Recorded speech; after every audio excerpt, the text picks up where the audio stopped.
Bapak, Ibu, lan para sedherek ingkang kinasih wonten ing Gusti Yesus Kristus. Sugeng enjing pradataning pasamuan ngaturaken sugeng rawuh dumateng warga tamu utawi warganing pasamuan GKJ Temanggung ingkang nindakaken pangibadah ing wanci enjing menika. Gusti tansah berkahi. Kepareng kula waosaken pawartosing pasamuan dinten Minggu 26 April 2026.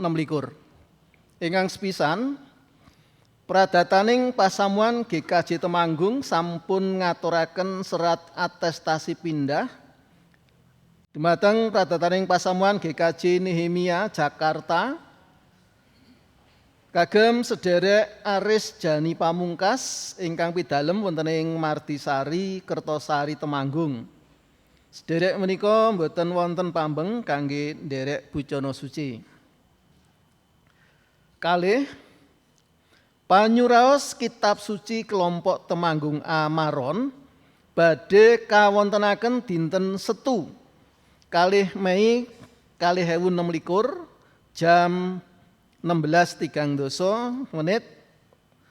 WIB wonten pidalem wonten ing Bapak Marjito kanthi alamat Perum Kranggan Park Redens dipun ladosi Vikaris Yusua Hegi Purnomo. 3. Jadwal Bucana Suci dinten Minggu 3 Mei 2026 jam 7 wonten ing Pepantan Telogorejo. Sekawan pangibadah Adi Yuswa badhe kawontenaken dinten Rebo 6 Mei 2026 jam 11 WIB ing GKJ Induk Temanggung ngginakaken Kidung Pasamuan Jawi utawi KPJ dipun ladosi Bapak Habib Mujiono. Nyuwun rawuhipun Bapak Ibu Adi Yuswa GKJ Temanggung. Gangsal rapat majelis pleno badhe kawontenaken dinten Jumat 8 Mei 2026 jam 16 WIB mapan wonten ing GKJ Induk Temanggung. Dumateng komisi kelompok Pepantan kasuwun laporanipun ingkang magebokan kalian kegiatan saha keuangan. Laporan kasuwun paling dangu kalih dinten sakderengipun rapat majelis pleno katindakaken. 6. Pradataning pasamuan GKJ Temanggung sampun nampi serat pindah saking GKJ Kranggan kagem setunggal Bapak Prabowo Adi Prastyo,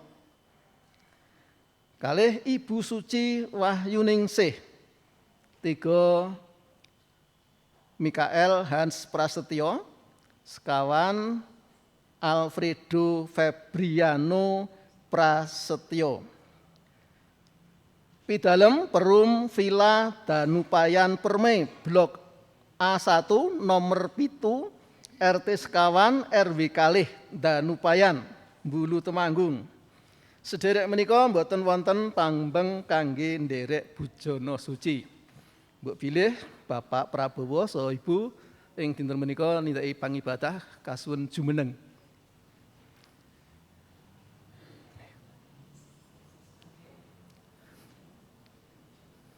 Nggih, matur nuwun. Kaping 7 pangibadah lan wisata kasih wonten ing GKJ Temon kangge mengeti Paskah Adi Yuswa utawi hari ulang tahun Lasia Nasional menika badhe kawontenaken dinten Rebo 3 Juni 2026 jam 7 saking GKJ Temanggung. Agemanipun menika nuansa pethak. Kontribusi peserta 100.000, pembayaran paling dangu tanggal gangsal 12 Mei 2026. Mekaten pawartosing pasamuan dinten Minggu 26 April 2026. Pasamuan kasuwun jumeneng.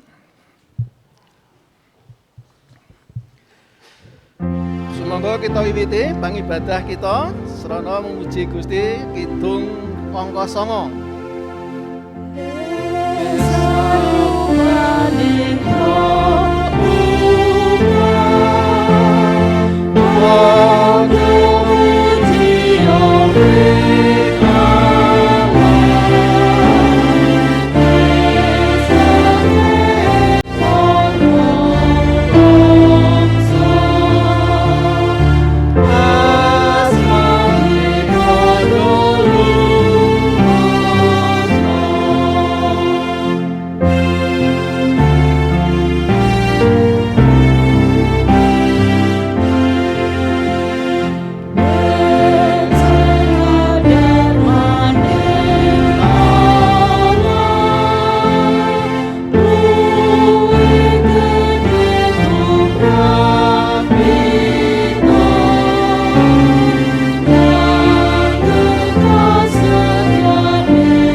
Awali ibadah ing enjang menika kanthi pengaken pitulungan kita menika pinangkanipun namung saking Gusti Sang Pangen ingkang agung, ingkang ngasihi paring gesang lan nelakaken kawilujengan kangge kita.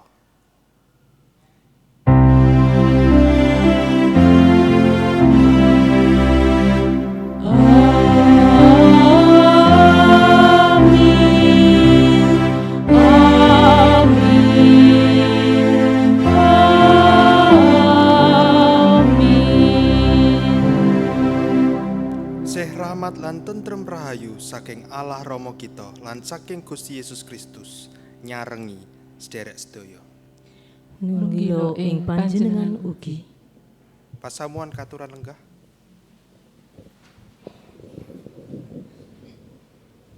Wonten tetembungan ingkang endah kangge miwiti pangibadah kita samenika. Mekaten ungelipun Gusti boten badhe ngewahi donya menika kangge kita. Nanging Gusti ngewahi kita supados saged ngewahi donya. Sae ageng utawi alit. Ewa-ewan ing diri kita menika tentu badhe dados berkah kangge diri pribadi lan tiyang sanes. Menawi dipun lampahi ing salebeting Gusti. Mila tekad ngewahi gesang supados laras kalian karsanipun Sang Pangen ingkang agung menika satunggaling tanggal jawab lan ugi sih rahmat kangge kita ingkang pitados dhateng panjenenganipun. Ingkang kedah kita ugi ewa-ewahan ingkang dipun karsakaken dening Gusti Allah sanes perkawis ingkang wungunipun Sang Kristus damel kita dados tiyang sanes.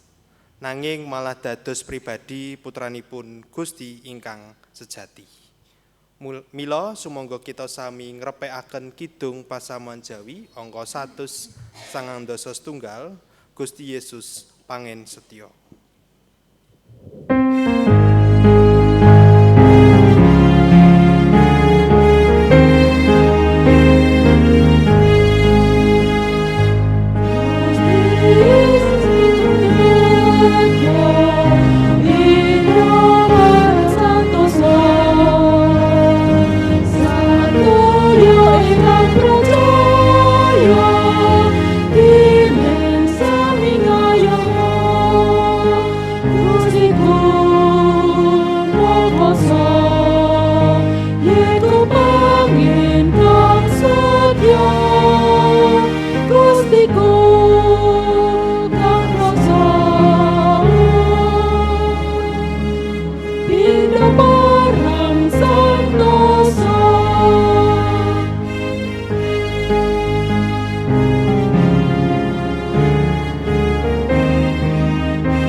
pasembahan ingkang kinasih angger katresnan saking kitab Injil Lukas 12 ayat selangkung dumugi ayat 28 mekaten. Ing sawijining dina ana ahli Taurat ngadeg sumedya nyoba marang Gusti Yesus aturi, "Guru, menapa ingkang kedah kula lampahi? Amrih kula angsal gesang langgeng." Paring wangsulane Gusti Yesus, "Kang katulisan ing Taurat kapiye? Apa kang kok waca ing kono?" Atur wangsulane wong iku, "Kowe padha tresna marang Pangeran Allahmu kalawan gumantung nyawamu sarta kalawan sakabehing kekuatanmu, apa dene kalawan gumantung budimu, lan marang sepadamu dikaya marang awakmu dhewe." Pangandikane Gusti Yesus marang wong mau, "Wangsulanmu iku bener, iku lakonana, temah kowe bakal urip." Mekaten Bapak Ibu sedherek ingkang kinasih, sumangga kita lumebet wonten ing pandonga sacara pribadi, kita ngraosaken anggenipun kita sampun keparingan sih katresnan saking Gusti lan kita sumadyo ngestakaken wonten ing pagesangan kita. Sumangga kita ndedonga.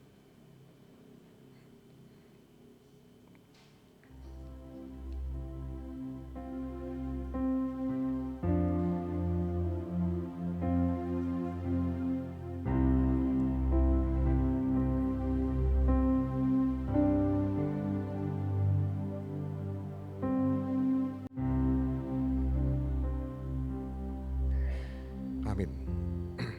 Sumangga kita kepareng ngerbakaken kidung pasamuan Jawi 58 kita rebakaken pada ingkang sepisan lan kesambet pada ingkang kaping 3. Pangluar kang sejati.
jumeneng.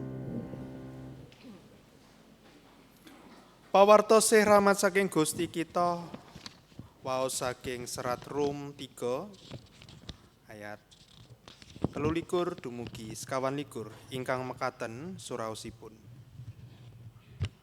Marga kabeh wong wis padha gawe dosa sarta koncatan ing kamulyaning Allah lan padha kabenerake kanthi lelahanmu awit saka sih rahmate lumantar panebuse Sang Kristus Yesus.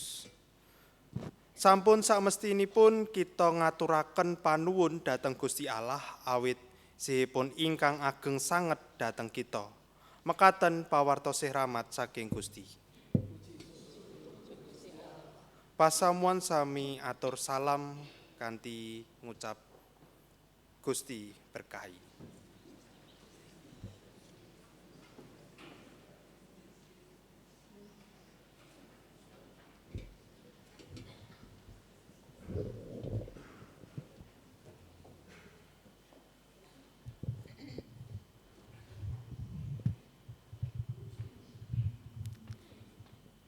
Para sedherek ingkang kinasih, sumangga kita sami ngrepekaken kidung pasamuan Jawi angka 29 ayat kidung pasamuan Jawi angka 29 Allah Maha Kuwasa jumeneng pamarta.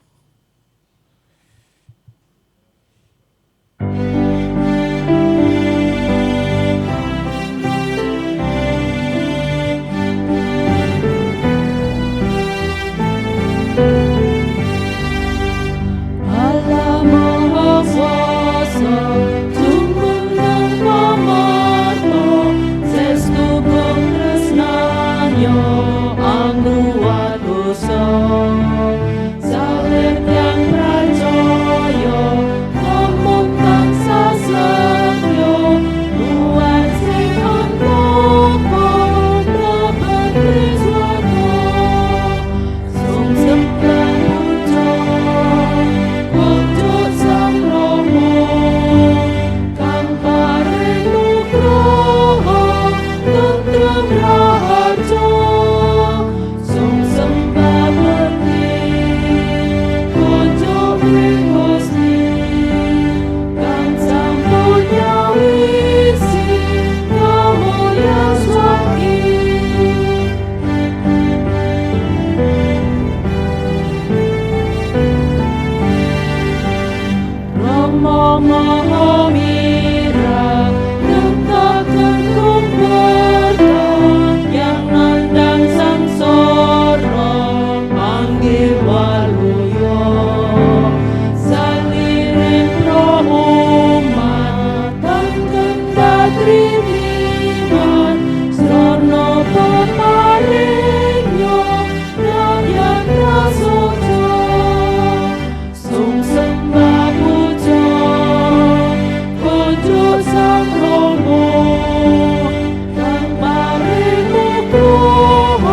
Kita sami badhe mirengaken sabdanipun Gusti, sumangga kita sami ndedonga. Duh Yewah, kawula ingkang wonten ing kratoning swarga, ngaturaken panuwun duh Gusti awit paduka sampun ngrimati gesang kawula. Sedap malih kawula sami badhe mirengaken sabda pangandika paduka, mugi Roh Suci mbikak manah pikiran lan talingan kawula. Kawula saged mangertos menapa ingkang dados karsa paduka wonten ing gesang kawula. Kawula pasrahaken pamosing kitab suci lan khotbah ing dinten menika wonten ing asma dalem Gusti kawula Yesus Kristus. Amin.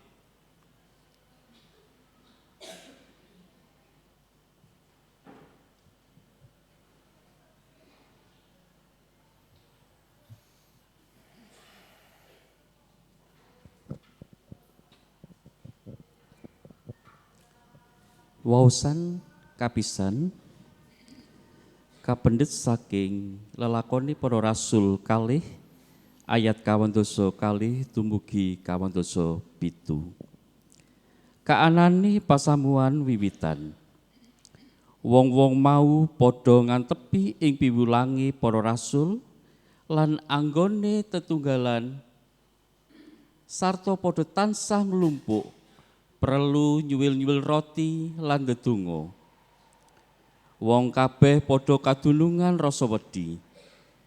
Dene para rasul iku padha nganakake mujijat lan pratandha akeh. Sarta kabeh wong kang pracaya padha lestari manunggal. Kabeh barang darbeke padha dianggep duweke wong akeh. Apa dene tansah ana panunggalane kang ngedol barang darbeke banjur diedum-edumake marang wong kabeh mawa kabutuhane. Sadina-dina tansah padha nglumpuk ana ing padaleman suci kalawan tegen sarta saiyek. Padha nyuwil-nyuwil roti ana ing omahe giliran. Padha mangan bebarengan kalawan bungah lan ati kang tulus kambi memuji marang Gusti Allah. Apa dene para padha disenengi ing wong sak bangsa kabeh. Sarta maneh ing saben dinane cacahe diwuwuhi dening Gusti wong kang padha kapitulungan rahayu. Mekaten pangandikanipun Gusti. Puji syukur kunjuk Gusti Allah.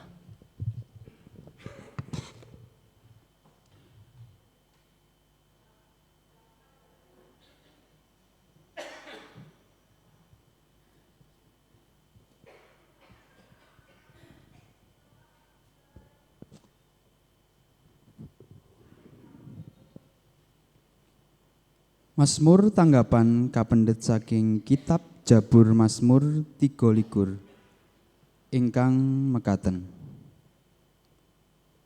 Gusti Allah iku pangen kang utama. Mazmur anggitane Prabu Daud. Sang Yehowah iku pangenku, aku ora kekurangan apa-apa. Aku diplegungake ana ing panggonan kang akeh suketi. Aku digiring menyang ing banyu ing panggonan kang tentrem. Nyawaku diayemake sarta dituntun ing dalaning kabeneran. Merga saka asmane. Malah sanadyan lumaku ana ing jurang palimenganing pati. Aku ora wedi marang bilai, margi paduka ingkang nganti kawula.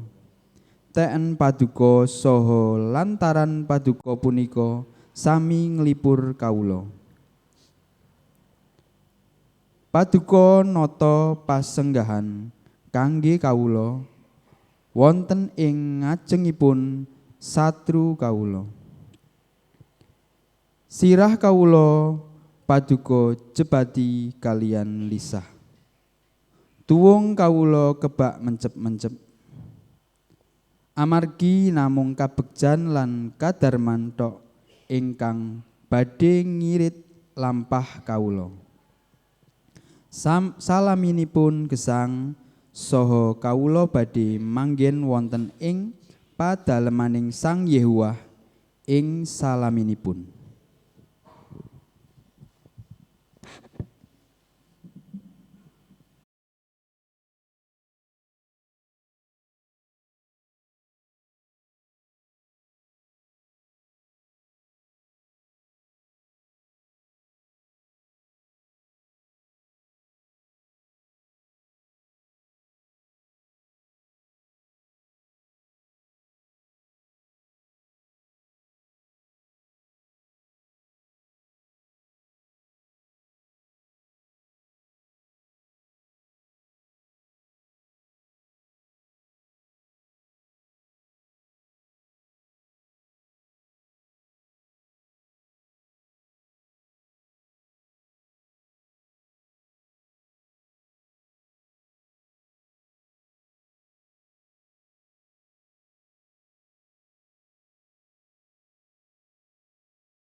bali marang panggon sarta pamomong nyawamu.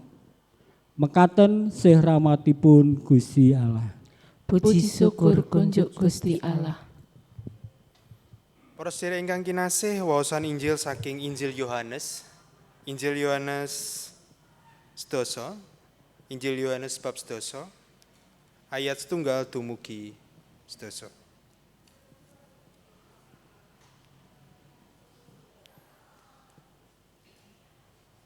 Pangon kang utama.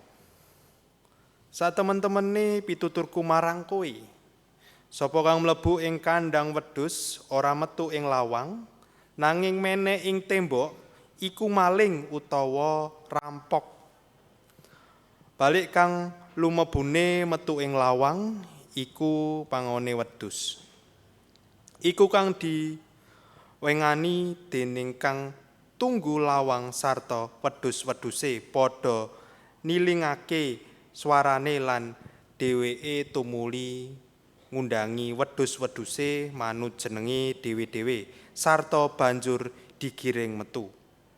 Menawa wedhuse iku wis diwetokake kabeh, dheweke lumaku ing ngarep lan wedhuse padha ngetut mburi. Marga wedhus-wedhus mau niteni swarane. Nanging wong liya mesti ora ditutburi.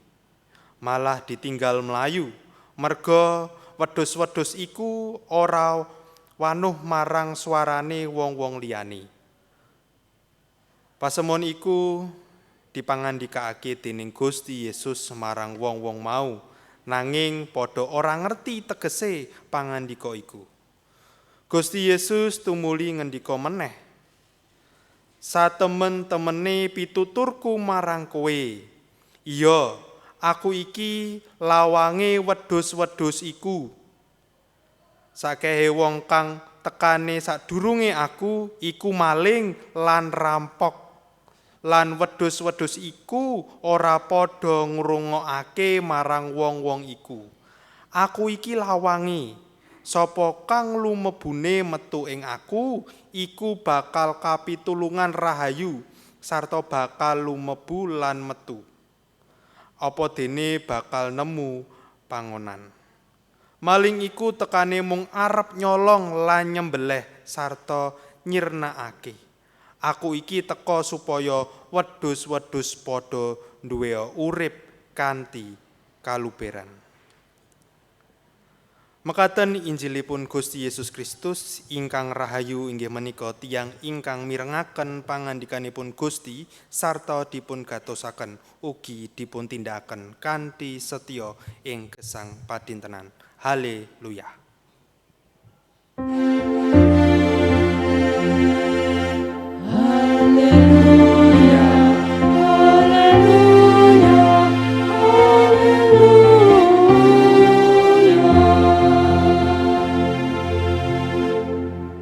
Shalom, para sedherek ingkang kinasih. Shalom, puji Tuhan ing enjang menika saged ketemu malih wonten ing ibadah Minggu. Jejer ing dinten menika dipun ewahi dening Syekh Rahmat. Dipun ewahi dening Syekh Rahmat.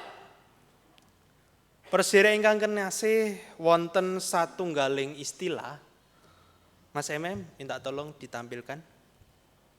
Wonten satunggaling istilah ingkang asring kita pireng satengahing masyarakat inggih menika tomat, tobat, kumat. Tobat, kumat. Wis ngaku tobat, bar kuwi kumat. Istilah menika dipun tunjukaken dumateng tiyang ingkang gesangipun menika boten ajeg. Nalika nembe nandhang reribet piyambakipun mratobat kanthi saestu. Nanging nalika gesangipun sampun sekeca lan ayem, piyambakipun wangsul malih dhateng pakulinan lami ingkang boten sae. Dados nek apik-apik bae, nek baik-baik saja menika tobat. Ananging Bapak Ibu, wonten istilah malih. Nek awake mboten kepenak menika balik malih wonten ing dosa. Menapa pramatobat menika pancen perkawis ingkang boten saged langgeng?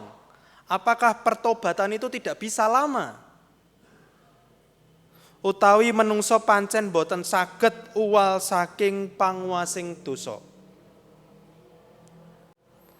Para sedherek ingkang kinasih, wausan Injil dinten menika paring pepadang dumateng kita.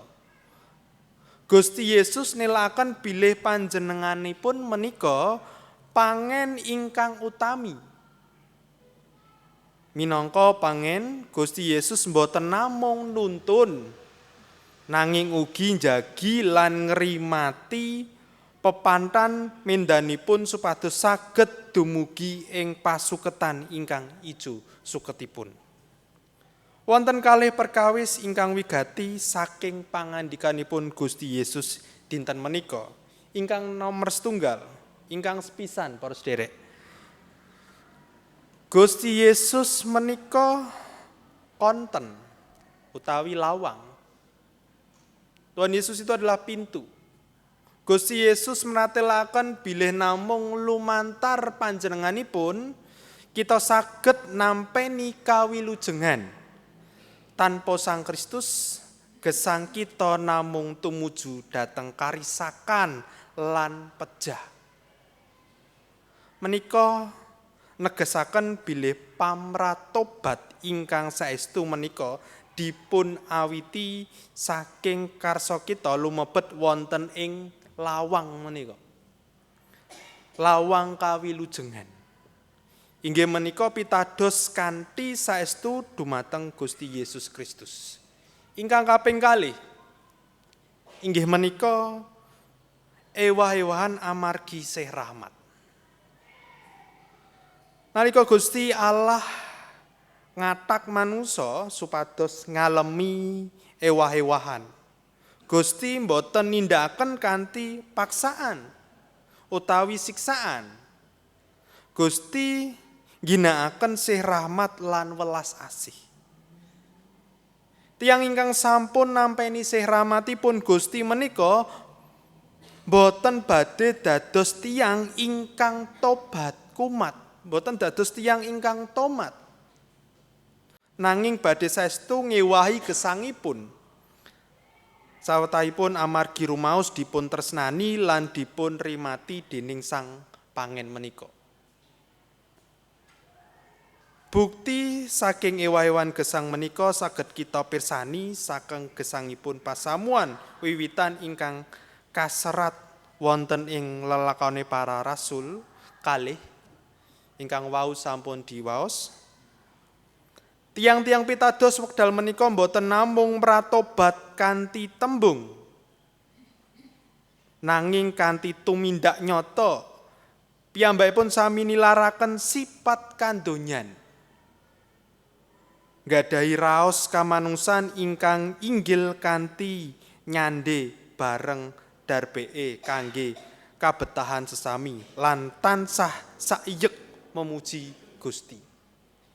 Jadi wonten ing lelakone para rasul menika, para sedherek ingkang kinasih, tiang-tiang menika, orang-orang menika mboten namung mratobat kanthi ucapan, tembung, nanging kanthi tumindak nyata ing gesang padintenan. Ewah-ewahan menika ugi mboten namung wonten ing wekdal bingah. Wonten ing serat Petrus setunggal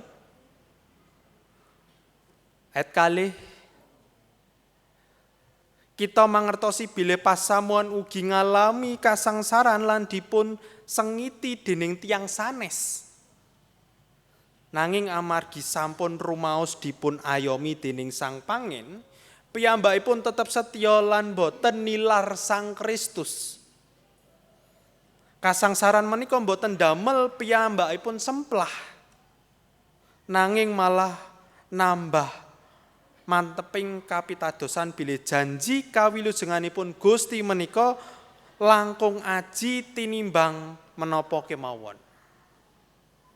Para sedherek ingkang kinasih, menapa gesang kita menika sampun saestu dipun ewahi dening Sih Rahmatipun Gusti.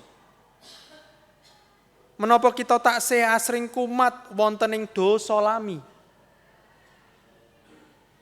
Sumangga para sedherek ingkang kinasih, ing mangsa Paskah menika, ing dinten menika kita nggadahi tekad enggal boten namung mratobat amargi ajrih dipun hukum, nanging mratobat amargi kita menika tresna dhateng Gusti ingkang sampun ngurbanaken sariranipun ing kajeng salib kangge kita.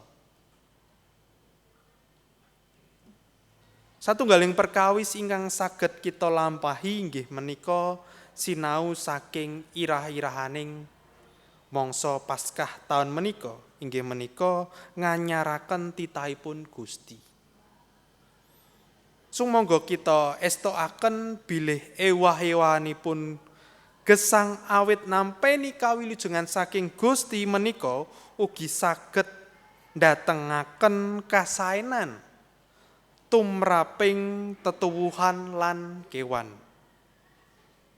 Nalika kita sampun ngraosaken lan pangrimat saking Gusti Yesus menika kawilujengan lan pangayonganipun Gusti, sumangga ing dinten Minggu menika kita ugi mujudaken sedaya perkais sae menika ing saklebeting gesang kita. Sae wonten ing griya, sae wonten ing gereja, sae wonten ing papan panyambut damel, ugi ing sadrengah papan ingkang kita datengi. Sumangga para sedherek ingkang kinasih, kita kanthi saestu nilakaken bilih kawilujengan ingkang dipun paringaken dening Sang Kristus, saestu ndamel donya menika kaanyaraken. Sae kangge manungsa ugi sedaya titah sanesipun. Amin. Gusti berkahi.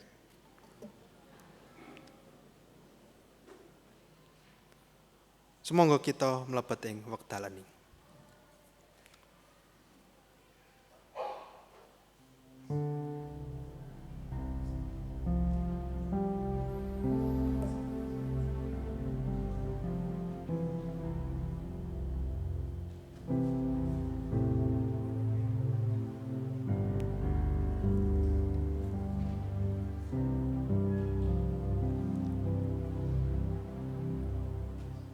Dalaning cekap wonten persembahan pujian saking Temanggung A.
pasamuan keaturan semeneng.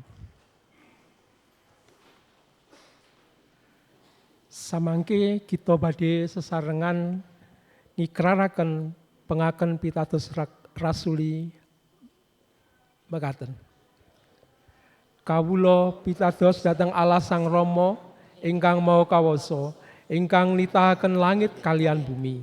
Inggih pitados dhateng Yesus Kristus ingkang putra untang-anting Gusti kawula, ingkang kabebotaken dening Roh Suci miyos saking prawan Maryam, ingkang nandhang sangsara nalika jumenengipun Pontius Pilatus kasalib nglampahi seda lajeng kasareaken tumedhak dhateng teleng palimengan. Ing tigang dintenipun wungu malih saking antawisipun tiang pecah.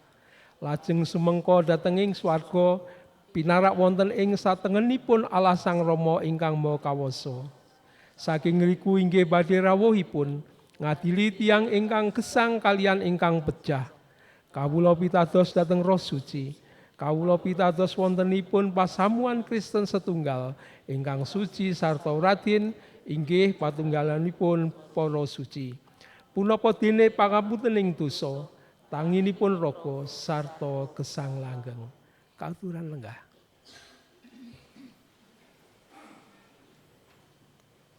Para sedherek ingkang kinasih, sumangga kita sami ndedonga syafaat. Sumangga kita sami ndedonga. Duh Rama kawula ingkang wonten ing kratoning swarga, mareksuwan ngaturaken panuwun Duh Gusti. Dene paduka sampun ngrimati iman kapitadosan kawula kanthi sabda pangantika paduka. Paduka ngemutaken supados anggen kawula ngantu-antu rawuh paduka kanthi manah ingkang kebak ing kabingahan lan pangajeng-ajeng dumateng paduka. Awit paduka sampun nyawisaken sih rahmat paduka dhateng kawula sami. Ing wanci menika Duh Gusti, kami sami pasrahaken pasamuan ing wekdal menika ingkang nembe nandhang gerah.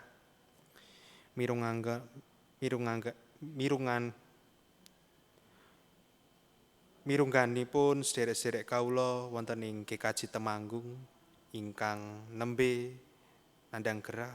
Mugi paduka paring berkah kasarasan.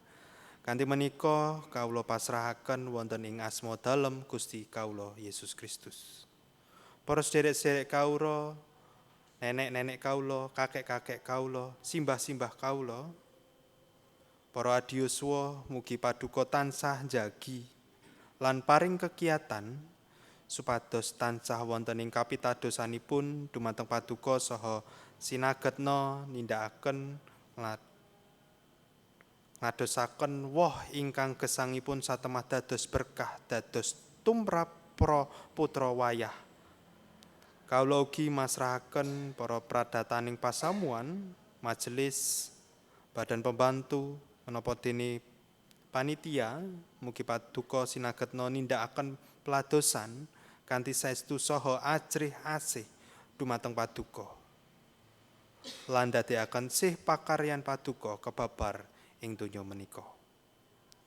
Kawula pasrahaken sederek-sederek kawula, rencang-rencang kawula, para anem, mugi paduka paringana berkah kegiatan supados saged tanggun-tangguh ing iman kapitadosanipun. Sederek-sederek kawula ingkang nembe golek jodoh, mugi Gusti paring jodoh ingkang saking paduka piyawon. Lan sederek-sederek kawula ingkang nembe oleh pekerjaan, mugi Gusti paring pekerjaan ingkang saking paduka menawa. Lan kula pasrahaken sederek-sederek kula, anak-anak kawula, adik-adik kawula ingkang nembe salebeting sinau ing sekolah, mugi Gusti paring kegiatan lan kekuatan saha kapinteran lan hikmat saking paduka. Lan kawula ing dinten menika Duh Gusti kawula pasrahaken nagari kawula Indonesia. Kawula pasrahaken wonten ing ngarsa paduka. Mugi paduka paringana berkah katentreman saha kesejahteraan. Dene para pemimpin mugi paduka paringana kawicaksanan saking paduka satemah saged nindakaken tugas lan tanggung jawabipun kanthi ajrih asih dumateng paduka. Kawula pasrahaken pandonga menika wonten ing ngarsanipun Gusti kawula Yesus Kristus ingkang dados juru wilujeng kawula. Sumangga kita sami donga Rama kawula. Duh Rama kawula ingkang wonten ing swarga, asma paduka mugi kasucikaken. Kraton paduka mugi rawuh, karsa paduka mugi kalampahan wonten ing bumi, kados dene wonten ing swarga. Kawula mugi kaparingan rejeki kawula sak cekapipun ing dinten menika. Saha paduka mugi ngapunten kalepatan kawula, kados dene kawula inggih ngapunten ing tiyang ingkang kalepatan dhateng kawula. Menapa dene kawula mugi sampun ngantos katandukaken dhateng ing panggoda, nanging mugi sami paduka walaken saking piyawon. Awit dene paduka ingkang kagungan kraton saha wisesa, tuwin kamulyan salami laminipun. Amin.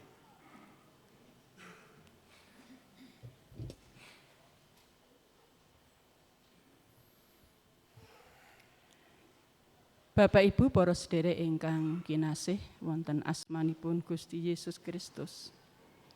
Wekdal menika kita kacawisan wekdal kangge misungsungaken menapa ingkang kita darbeni.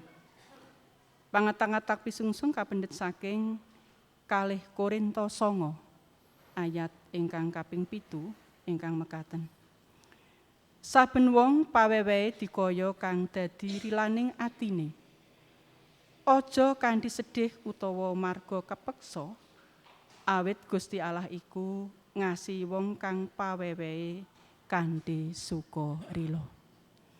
Anggen kita ngaturaken pisungsung sumangga kita sarengi kanthi ngrepekaken kidung pasamuan Jawi angka 177 padha sepisan dumugi pada ingkang kaping 3.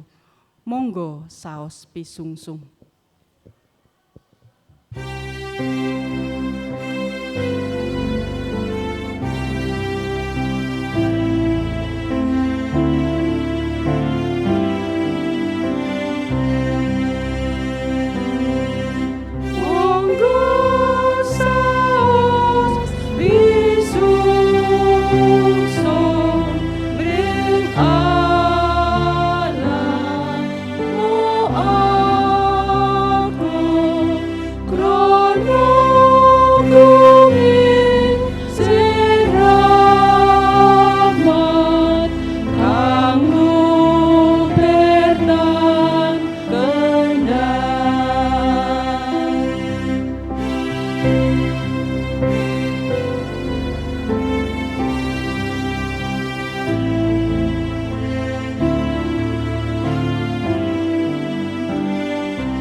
Sumangga kita sowan wonten ngarsanipun Gusti.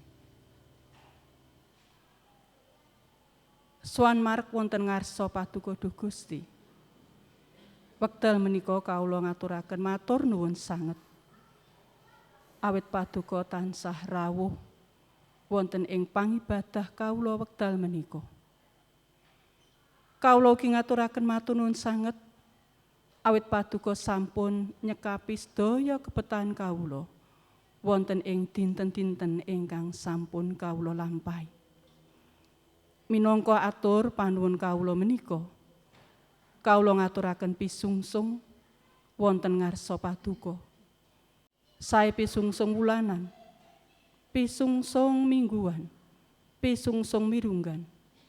Langkung-langkung jiwa raga kawula anggen kawula lados wonten ngarsa paduka. Kawula ngurmasi bilih pisungsung ingkang kawula aturaken menika boten sumbut kalian berkat-berkat ingkang sampun paduka loberaken wonten ing gesang kawula. Pramila kawula nyuwun paduka kersa nampi, paduka kersa berkahi, lan ugi pisungsung menika saged migunani anggen kawula lelados wonten ngarsa paduka. Pradataning pasamuan ingkang rimat lan ginakaken pisungsung menika ugi tansah paduka berkahi. Paringana kawicaksanan supados menapa ingkang dipun tindakaken estu namung miderek karsa paduka. Menawi kawula badhe mungkasi pangibadah menika, kawula badhe soang-soang wangsul wonten ing griya papan kawula piyambak-piyambak. Kawula nyuwun paduka tansah nganti anggen kawula mlampah supados dumugi ing griya kawula piyambak-piyambak kanthi kawilujengan. Mekaten Duh Gusti atur panuwun kawula. Namung wonten asma paduka Gusti kawula Yesus Kristus, kawula ngaturaken pamuji syukur. Amin.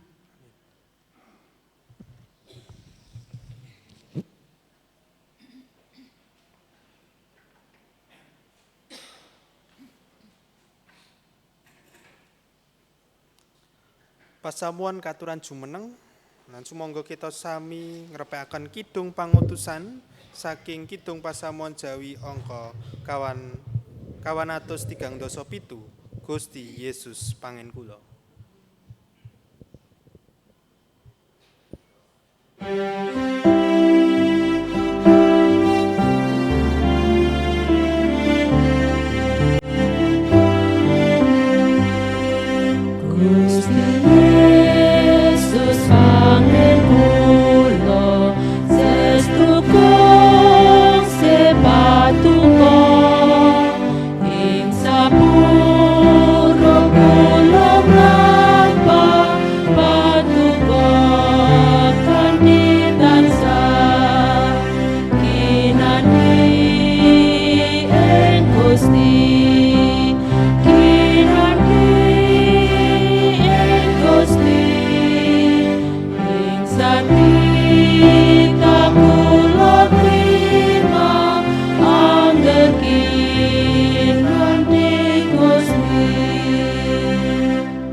Para sedherek ingkang kinasih, sumangga kita sami mengker kanthi sukarena tansah sami enget dhateng pangandikanipun Gusti, sami nglampahi gesang ingkang tansah ngener dhateng Gusti.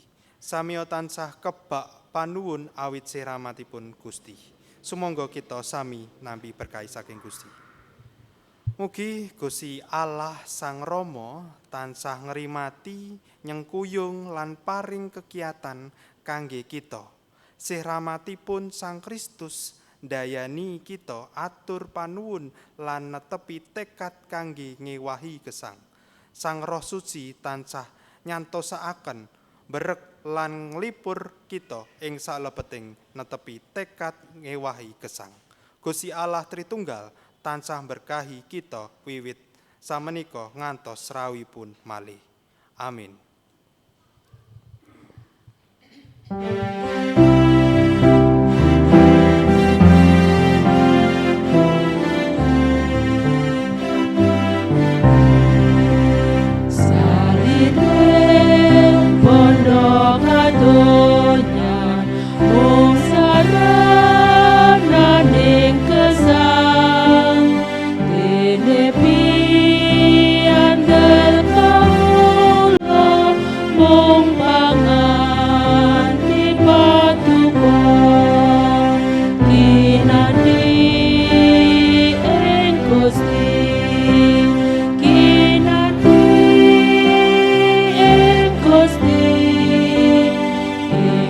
Amen.